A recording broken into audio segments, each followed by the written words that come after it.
अगर आप भी चाहते हैं कि पूजा फिल्म्स का ऑडियो वीडियो सबसे पहले आप तक पहुंचे, तो लाल बटन को दबाकर चैनल को सब्सक्राइब करें और साथ में बेल आइकन को दबाना ना भूलें। प्रेम से बोले हंस वाली मैया की।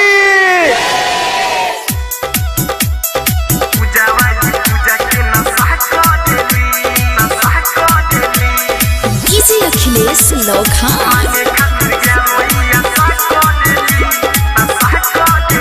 बिया लेके आइले अगरबत्ती, जपतिया मने में सरस्वती, जपतिया मने में सरस्वती। बिया लेके आइले अगरबत्ती, जपतिया मने में सरस्वती। सुने भक्ति में भजन रहे दिनो रात मगन, सुने भक्ति में भजन रहे दिनो रात मगन। थोड़ा थोड़ा ई हंसा करेली, मांगे खातिर ज्ञान आशा करेली। पूजावाई पूजा के नशा करेली, मांगे खातिर ज्ञान आशा करेली। पूजावाई पूजा के नशा करेली।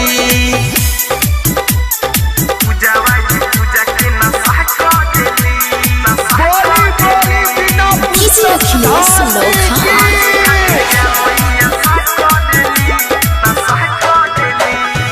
मन लगा के करेली पढ़ाई, अब की परीक्षा में पास हो जाई। बिना वाली माई दिहली ध्यान हो, एही से करतिया मन से पूजाई, एही से करतिया मन से पूजाई। मन लगा के करेली पढ़ाई, अब की परीक्षा में पास हो जाई। बिना वाली माई दिहली ध्यान हो, एही से करतिया मन से पूजाई। कॉपी कलम लेके आवे पूजा पाठ करावे, कॉपी कलम लेके आवे पूजा पाठ करावे। नागिन जैसे दशा करेली, मांगे खातिर ज्ञान आशा करेली। पूजावाई पूजा के नशा करेली, मांगे खातिर ज्ञान आशा करेली। पूजावाई पूजा के नशा करेली।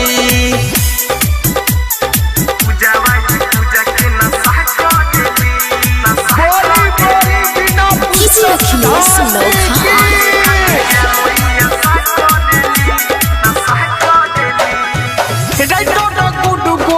न देखू भाई, ऋतिक के अबे गाना बजाई।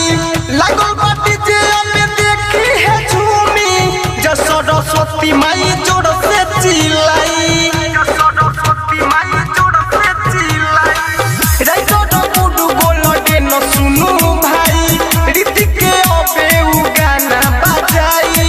लागल बाटी जे अबे देखी है झूमी, जो सरस्वती माई जोर से चिल्लाई। रही धूम धड़का बाती को हटानी पका, रही धूम धड़का बाती को हटानी पका। नहीं गलत दशा करेली, मांगे खातिर ज्ञान आशा करेली। पूजावाई पूजा के नशा करेली, मांगे खातिर ज्ञान आशा करेली। पूजावाई पूजा के नशा करेली। डिजिटल रिकॉर्डिंग स्टूडियो बहुआ।